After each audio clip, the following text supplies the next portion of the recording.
करवीर तालुक्यातील नागदेववाडी, शिंगणापूर आणि हनुमंतवाडी ही गावं पूर्वी एकत्र होती. या तिन्ही गावांचं ग्रामदैवत असलेलं श्री हनुमान मंदिर आणि श्री बिरोबा मंदिर हनुमंतवाडीत आहे. पूर्वीपासून हनुमंतवाडीमधील ग्रामदैवत श्री हनुमान आणि श्री बिरोबा देवाची पालखी 3 वर्षातून एकदा श्रावणातील 3ऱ्या सोमवारी नागदेववाडीला जाते. अलीकडच्या काही वर्षात ही तिन्ही गावं महसुलीदृष्ट्या वेगवेगळी झाल्यानंतर नागदेववाडीत नागोबा मंदिरात नागोबाची पालखी करण्यात आली, तर शिंगणापुरातील ज्योतिर्लिंग मंदिरात ज्योतिबाची पालखी करण्यात आली. परंपरेप्रमाणे काल 3ऱ्या श्रावण सोमवारी हनुमंतवाडीतील ग्रामदैवत श्री हनुमान आणि श्री बिरोबा देवाची पालखी सकाळी शिंगणापूरला आणण्यात आली.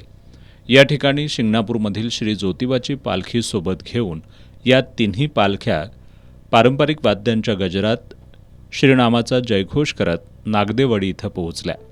यानंतर भाविकांनी ग्रामदैवतांचं दर्शन घेतलं. त्यानंतर संपूर्ण गावातून या पालख्यांची नगरप्रदक्षिणा काढण्यात आली. पालखी सोहळ्यामध्ये हजारो भाविक सहभागी झाले होते.